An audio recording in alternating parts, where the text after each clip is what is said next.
우리말 가사 1절에 종소리 크게 울려라 저 묵은 해가 가는데 옛것을 울려보내고 새것을 맞아 드리자 이렇게 찬양하고 있습니다.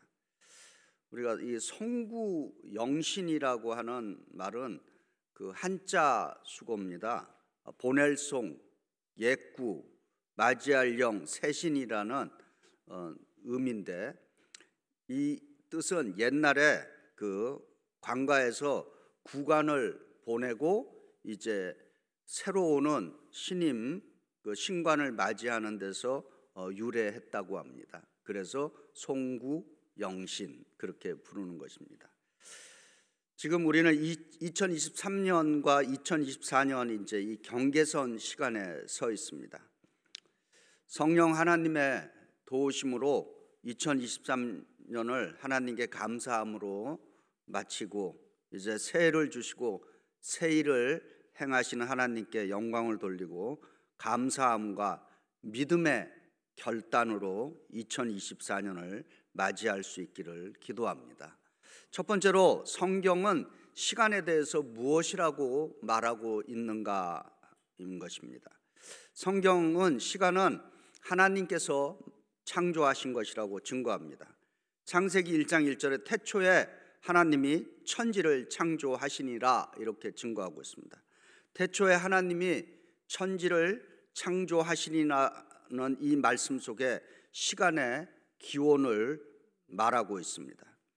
시간에 대한 생각에 있어서 우리 기독교가 타종교와 다른 점이 있습니다. 기독교인의 시간관은 창조, 타락, 구속 그리고 완성을 향해서 움직이고 있습니다. 그래서 창조라는 시작이 있고 역사의 완성이라는 끝이 있습니다. 처음이 있고 나중이 있고 그리고 일을 했으면 완성이 있고 출발했으면 목적지가 있는 것입니다. 이것이 우리 기독교인이 갖는 시간관입니다. 불교는 돌고 도는 것입니다. 끝없는 윤회의 과정을 가고 있습니다. 그러나 저희는 그런 시간관을 믿지 않습니다. 요한계시록 1장 8절에 주 하나님이 이르시되 나는 알파와 오메가라 이제도 있고 전에도 있었고 장차 올 자요 전능한 자라 하시더라 이렇게 증거하고 있습니다. 또한 우리 주 예수 그리스도께서는 자신이 모든 시간의 처음이고 모든 시간의 마지막임을 선언하고 계십니다. 요한계시록 22장 13절입니다. 나는 알파와 오메가요 처음과 마지막이요 시작과 마침이라 이렇게 증거하고 있습니다. 지금 우리가 살고 있는 이 시간은 오늘 우리의 이 시간은 마지막 완성이라는 종말을 향해 달려가고 있는 것입니다. 이제 2024년 새해 벽두를 맞이하면서 지난 2023년 1월 1일부터 지금까지 사용한 시간에 대해서 우리가 어떤 자세를 가져야 하는지와 그리고 2024년 새해를 어떻게 맞이해야 하는지 성경 말씀으로 우리가 좀 살펴보겠습니다. 두 번째로 성경은 과거에 대해서 무엇이라고 말씀하시는가라고 하는 것입니다. 오늘 본문 이사야 43장 18절에 너희는 이전 일을 기억하지 말며 옛날 일을 생각하지 말라 이렇게 증거하고 있습니다. 또 구약 성경 전도서에서 그 7장 전도서 7장 10절은 우리가 이미 사용한 시간 그리고 다시 말해서 과거에 대해서 우리들이 가져야 하는 태도 우리들이 어떤 생각을 해야 하는지 가르쳐주고 있습니다. 전도서 7장 10절입니다. 옛날이 과거가 오늘보다 나은 것이 어찌미냐 하지 말라 이렇게 묻는 것은 지혜가 아니라라고 그렇게 가르치고 있습니다. 우리말로 번역된 여러 권의 성경이 있습니다. 그 중에 공동 번역은 전도서 7장 10절을 이렇게 번역했습니다. 이런 말을 하지 말라 지나간 세월이 지금보다 좋았지요 지혜로운 사람은 이런 질문을 하지 않는다 이렇게 번역을 했습니다. 다시 말해서 재작년 2022년 재작년이 2023년 작년보다 좋았지요 혹은 우리가 아직도 겪어보지 않은 2024년에 대해서 2023년은 2024년보다 좋았지요 이런 말 하지 말라라고 하는 것입니다. 그리고 지혜로운 사람은 이런 질문을 하지 않는다라고 하는 것입니다. 지혜로운 사람이 가져야 하는 과거에 대한 태도는 그러면 어떻게 해야 되는가? 오늘은 어제보다 좋았으며 내일은 오늘보다 더 좋은 것들이 기다리고 있다, 이렇게 희망의 말을 해야 할 줄 믿습니다. 왜냐하면 우리가 믿는 하나님은 소망, 희망의 하나님이시기 때문인 것입니다. 로마서 15장 13절에 소망의 하나님이 모든 기쁨과 평강을 믿음 안에서 너희에게 충만하게 하사 성령의 능력으로 소망이 넘치게 하시기를 원하노라. 아멘. 우리가 믿는 하나님은 소망의 하나님이시기 때문에 우리는 2024년에 대해서 여전히 올 2024년에 대해서 희망을 가져야 할 줄 믿습니다. 그리고 우리가 2024년이 2023년보다 훨씬 더 좋을 것이라고 말할 수 있는 이유는 하나님께서는 우리가 입으로 말한 대로 행해 주신다고 약속하고 있기 때문인 것입니다. 그래서 민수기 14장 28절에 이렇게 말씀합니다. 여호와의 말씀이 내 삶을 두고 맹세하노라. 너희 말이 내 귀에 들린 대로 내가 너희에게 행하노라. 이렇게 약속하고 있습니다. 이 약속의 말씀을 우리가 믿으면은 저와 함께 이 시간에 이렇게 한번 고백해 보시길 바랍니다. 2024년은 예수의 이름으로 우리는 더 잘 된다. 할렐루야. 오늘 본문 말씀 이사야 43장 18절을 개역 우리 한글 번역은 너희는 이전 일을 기억하지 말며 옛날 일을 생각하지 말라, 이렇게 말씀하십니다. 그리고 현대인이 쉽게 이해하기 쉬운 우리말 성경 번역은 이 구절을 또 이렇게 번역했어요. 지난 일들을 기억하지 말라, 과거에 연연하지 말라, 이렇게 번역을 했습니다. 그 리더십으로 잘 알려진 존 맥스웰이라고 하는 분이 있습니다. 그분의 책 가운데 인생의 성공 법칙이라는 책이 있는데 그 책에 과거와 작별하라라고 하는 그 주제가 있습니다.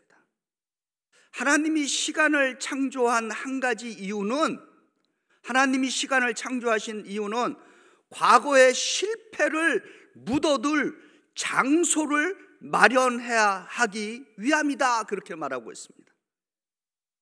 그래서 과거와의 작별 없이는 결코 최상의 오늘을 기대할 수 없다라고 하는 것입니다. 과거의 실패의 경험에 발목을 잡혀서는 안 되는 것입니다. 오히려 과거의 실패는 성공을 위한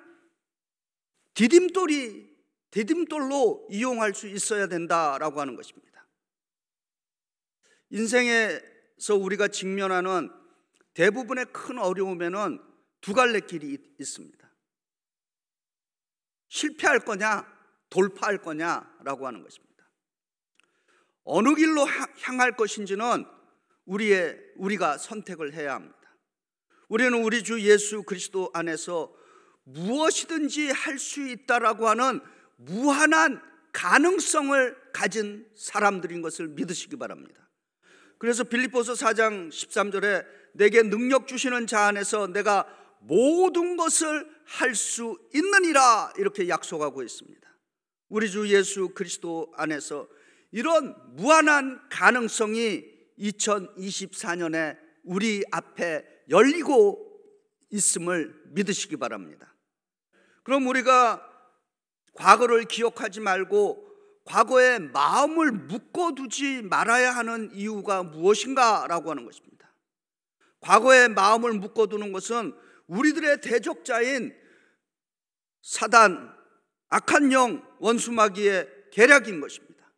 사단은 과거에서 빠져나오지 못하게 우리들의 과거를 아주 교묘하게 사용해서 지금 현재에서 미래로 가지 못하게 붙들고 있습니다. 하나님 나라는 뒤돌아보는 사람, 과거에 빠져 사는 사람에게 적합하지 않다라고 예수께서 증거하고 계십니다. 누가복음 9장 62절에 예수께서 이르시되 손에 쟁기를 잡고 뒤를 돌아보는, 다시 말해서 과거에 빠져 있는 자는 하나님 나라에 합당하지 아니하니라 라고 선포하고 있습니다.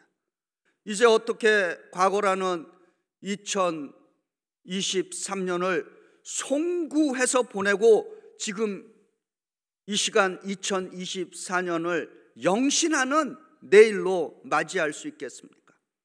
세 번째로 이사야 43장 19절에 보라 내가 새 일을 행하리니 이제 나타날 것이라 너희가 그것을 알지 못하겠느냐. 반드시 내가 광야에 길을, 사막에 강을 내리라, 이렇게 말씀하고 있습니다. 하나님께서 우리에게 과거에 마음을 묶어두지 말라라고 말씀하시는 이유는 하나님께서는 항상 우리와 함께 새 일을 행하시고 새 일을 계획하고 계시기 때문인 것입니다. 오늘 본문 말씀 이사야 43장 18절에 너희는 이전 일을 기억하지 말며 옛날 일을 생각하지 말라고 이렇게 선포하신 후에 그 목적이 무엇인가? 우리를 통해서, 나를 통해서 하나님께서 새 일을 행하신다고 약속해 주고 있는 것입니다. 이 말씀을 믿으시기 바랍니다. 사도 바울은 빌립보서 3장 13절과 14절에 과거와 미래에 대해서 다음과 같이 증거하고 있습니다. 형제들아 나는 아직 내가 잡은 줄로 여기지 아니하고 오직 한 일 뒤에 있는 것은 잃어버리고, 과거는 잊어버리고 앞에 있는 것을 잡으려고 미래를 향해서, 표대를 향하여 그리스도 예수 안에서 하나님이 위해서 부르신 부름의 상을 위하여 나는 달려가노라. 아멘. 사도 바울처럼 우리도 좋은 과거이든 나쁜 과거이든 과거의 마음을 묶어두어서는 안 됩니다. 그 이유는 하나님께서 항상 새 일을 행하시는 분이시기 때문이며, 하나님께서 주시는 이 부름의 상은 우리의 뒤라고 하는 과거에 있는 것이 아니라 그 부름의 상은 우리 앞이라는, 내일이라는 미래에 있기 때문인 것입니다. 우리의 하나님은 과거의 하나님이 아니라 지금 오늘을 사는 우리를 위한 하나님이심을 기억해야 할 줄 믿습니다. 마태복음 22장 32절에 이렇게 증거합니다. 나는 아브라함의 하나님이요 이삭의 하나님이요 야곱의 하나님이로라 하신 것을 읽어보지 못하였느냐. 하나님은 죽은 하나님이 아니요 살아있는 하나님이시니라. 아브라함의 하나님, 이삭의 하나님, 야곱의 하나님은 바로 오늘 이 시간에 살아있는 나의 하나님, 우리의 하나님이 되는 줄 믿습니다. 시간을 창조하신 하나님은 우리에게 지금 이 시간을 아주 소중히 여기라고 말씀합니다. 고린도후서 6장 2절에 이르시되 내가 은혜 베풀 때 너에게 듣고 구원의 날에 너를 도왔다 하셨으니 보라 지금은 은혜를 받을 만한 때요 보라 지금은 구원의 날이로다. 아멘.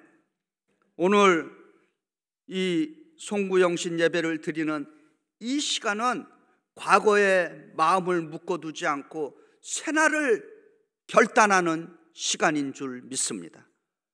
이 시간 저와 함께 한번 담대하게 저를 따라서 선포해 보시기 바랍니다. 우리 주 예수 그리스도의 이름으로 선포하노니